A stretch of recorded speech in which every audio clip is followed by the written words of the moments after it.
মায়েরা বোনেরা আছে, ওদের কথাটা আমাকে বলতেই হবে। মনুস্মৃতিতে বলা আছে, উচ্চ বর্ণের ব্রাহ্মণ যদি নিম্ন বর্ণের কোন নারীর যোনি উপভোগ করে তবে সেই নারী মুক্ত হলেন।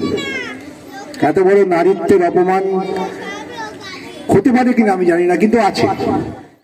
গুজরাটের বিজেপির সরকার, RSS সরকার, মমতার দাদার সরকার, কেন্দ্রে মোদী, অমিত শাহ, ত্রিকোণ প্রেমের দুই কৌণিক বিন্দু, তারা ওই ধর্ষকদের মুক্ত করে দিলেন।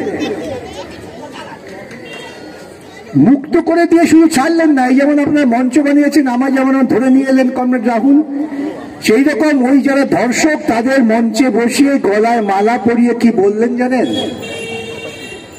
এরা উচ্চ বর্ণের ব্রাহ্মণ, এরা ধর্ষণ করতে পারে না।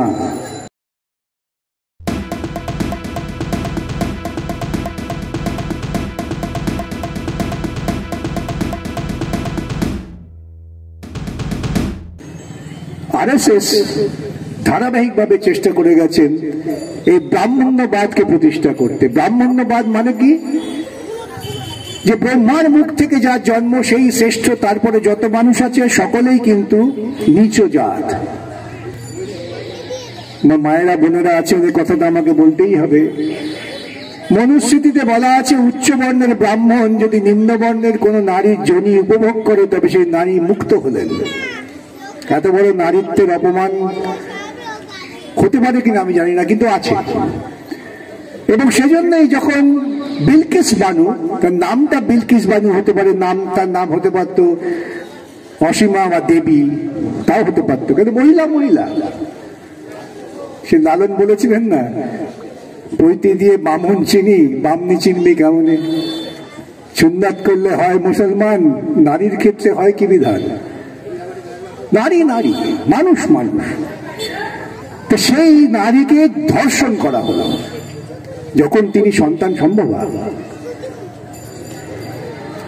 ভারতবর্ষের আইনে আদালতে বিচার করে বললেন এই লোকগুলো জঘন্য অপরাধী, তাদের যাবজ্জীবন কারাদণ্ড। আমরা ফাঁসির আদেশ দিলাম না, যাবজ্জীবন কারাদণ্ড। আমাদের আইনে এই বিধানও আছে যে সরকার মনে করলে কোনো একজন দণ্ডিত অপরাধীকে মুক্ত করতে পারে। কেন? সরকার হচ্ছে সবার অভিভাবক। একজন মানুষ ভুল করেছেন, তার সাজা হয়েছে, যদি দেখা যায় সেই মানুষটা ক্রমশ তার ভুল সংশোধন করে মানবিক গুণে উত্তীর্ণ হয়েছেন, তবে অভিভাবক হিসেবে তাকে তুমি মুক্ত করতে পারো। গুজরাটের বিজেপির সরকার, RSS সরকার, মমতার দাদার সরকার, কেন্দ্রে মোদী, অমিত শাহ, ত্রিকোণ প্রেমের দুই কৌণিক বিন্দু, তারা ওই ধর্ষকদের মুক্ত করে দিলেন।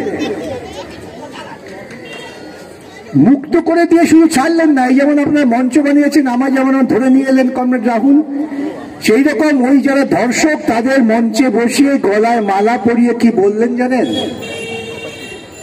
এরা উচ্চ বর্ণের ব্রাহ্মণ, এরা ধর্ষণ করতে পারে না। ওরা যেটা করেছে সেটা প্রকৃতপক্ষই নারী, তাকে উন্নত করার জন্য, নিম্ন জনি সেই জনিকে উত্তীর্ণ করার জন্য উচ্চ বর্ণে তাকে ধর্ষণ করেছেন। মনুবাদে তাই বলা আছে।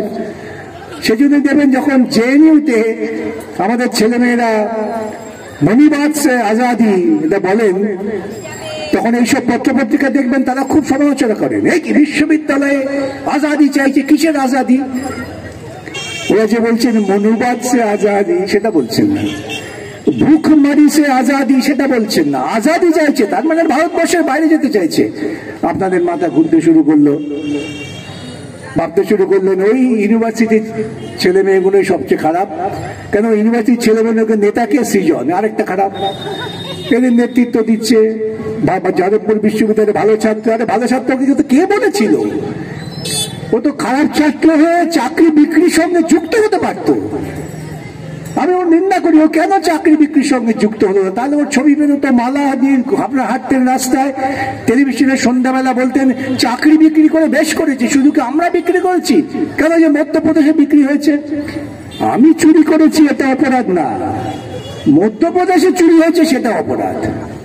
এই ধরনের নিম্ন মানের বার্তা আপনাদের কাছে পৌঁছে দেওয়া হতো, আপনারা বিভ্রান্ত হতেন।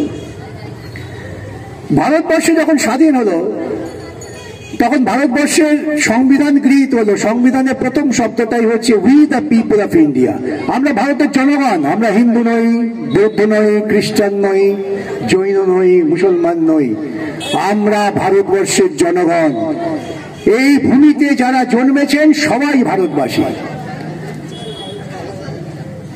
আপনারা 2014 আগে এখানে বহু মানুষ আছেন যারা সন্ধ্যেবেলা পুজো আর্চা করেন, মন্দিরে টন্দিরে যান, কেউ হিন্দু, কেউ মুসলমান, কেউ আমার মতো নাস্তিক, সকলেই জীবনযাপন করেছেন, কোনো বাধা হয়নি।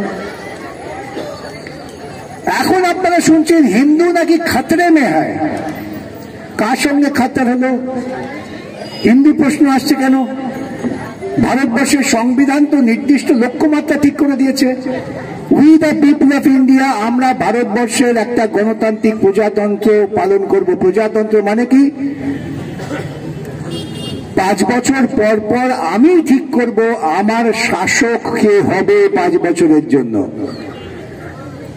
ইতিপূর্বে তো আমরা রাজা দেখেছি, রাজা, মহারাজা, সুলতান, বাদশাহ, মহারাজা অশোক, মহাবিক্রমী আকবর, এইসব দেখেছি। কখনো আমরা মানুষের প্রতিনিধি, তারা ক্ষমতায় বসে শাসন করেছেন, এটা আমরা দেখিনি। সেই জন্যই যখন প্রজাতন্ত্রের কথা বলা হলো, গণতন্ত্রের কথা বলা হলো,